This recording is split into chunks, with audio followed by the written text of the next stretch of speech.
네, 마지막까지 고생이 많으십니다. 조금만 더 힘내주시기 바랍니다.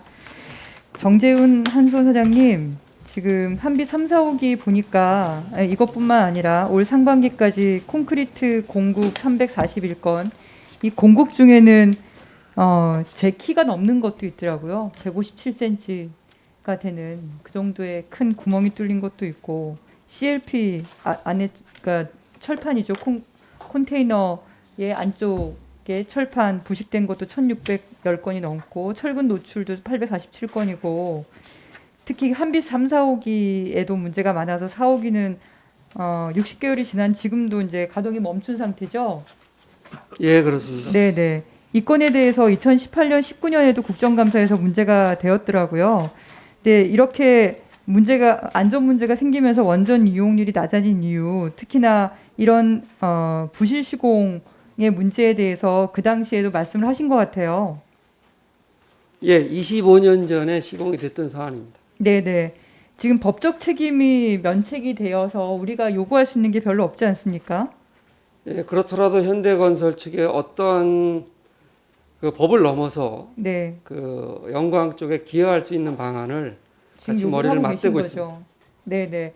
그 산업부 장관님께 여쭙습니다. 지금 한국수력원자력 주식회사에서 이 건 때문에 비용 부담만 한 2,100억 이상을 하고 있는 걸로 알고 있습니다. 이게 결국은 전기 소비자인 국민에게 전가가 되는 거 아니겠습니까?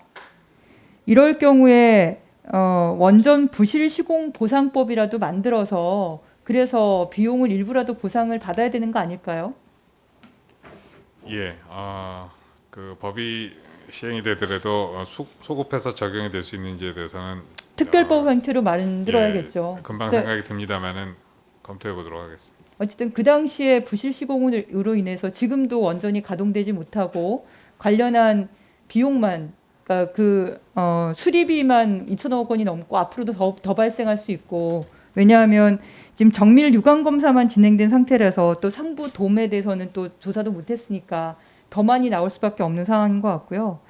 그리고 장관님, 지난 12일 국감에서 제가 월성원전에서 방사성 물질이 유출된 것에 대해서 정재훈 사장님하고 이렇게 말씀 나눈 걸 좀 보셨죠? 그 건을 알고 계십니까?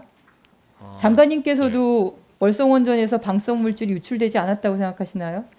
그거는 지금 조사 중이기 때문에 저희가 그 결과를 이제 나중에 제가 보고 왜 이렇게 드리도록 산업부나 한수원이 공기업이고 산업부가 이제 이 공기업을 관리 감독하는 기관이지 않습니까?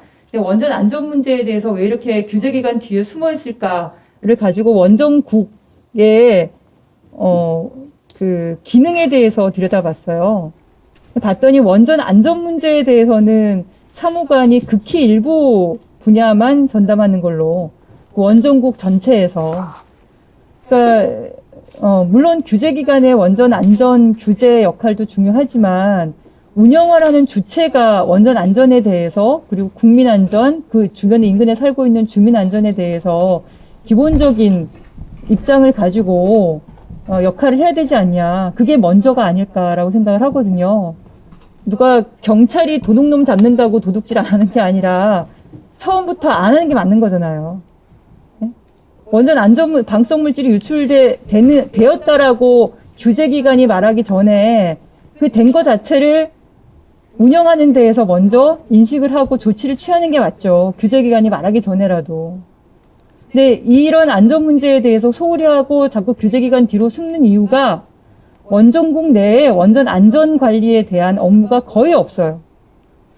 그런 원전국이 국까지 필요할 건가? 사실 지금 가동 중 원전의 안전 문제가 가장 중요하지 않겠습니까? 예, 저희가 원전 안전을 예방적으로 하는 부분에 대해서는 뭐 소홀히 하지 않고 예방적인 문제뿐만이 아니라 방사성 물질이 유출된 걸 인지하고도 규제기관 탓을 하고 있으면 이게 운영 능력이 있는 부서라고 누가 믿겠습니까, 국민들이. 이 건에 대해서 제가 지난번 그 한수원 국감 때도 정기적으로 하는 정기검사 보고서에 수차례 나왔는데도 불구하고 한수원이 인지하지 못했다고 얘기하는 것을 보고 일상적인 정기검사에 대한 안전 인식을 이게 너무나 문제가 있다라고 생각을 해서 관련 절차에 대해서 보고를 해달라고 말씀을 드렸고요. 이 관리를 또한 산업부가 어떻게 관리를 하고 있는지 하나의 국까지 있는 부처가 원전국 자체에서 이 원전 안전 운영 관리에 대해서 어떻게 하고 계신지를 보고를 해주시기 바랍니다. 예, 저희가 챙겨보고 개선할 부분을 보고 드리도록 하겠습니다. 그리고 아까 제가 HVDC 건을 간단히 여쭤봤는데요. 좀 더 알아보니까 지금 현재 건설 중인 그리고 계획 중인 HVDC가 이제 특정 해외 업체로부터 기술 이전 조건을 가지고 4개의 프로젝트를 완성하는 걸로 계약을 맺은 걸로 알고 있고, 그 기술이 전류형 HVDC라고 한전 사장님은 잘 알고 계시죠? 네네. 근데 이 전류형 HVDC가 전문가들께 여쭤보니까 고속전철을 놓는 시기에 증기기관차 계약을 한 거와 같은 사양화된 기술을 계약한 거다. 그걸 조건으로 수조 원이 들어가는 HVDC 지금 계약을 하고 있다. 그걸 위해서 아까 존경하는 이동주 의원님이 말씀하신 그런 무리한 송전설로 건설까지 가고 있는 거다. 이런 지적이 있습니다. 그래서 그 당시 기술 이전 조건으로 4개의 프로젝트를 하기로 한 것, 그리고 전류형 HVDC 기술을 선택하게 된 배경, 그 내용에 대해서 저희 방에 보고해 주시기 바랍니다. 예, 챙겨보도록 하겠습니다. 네, 감사합니다.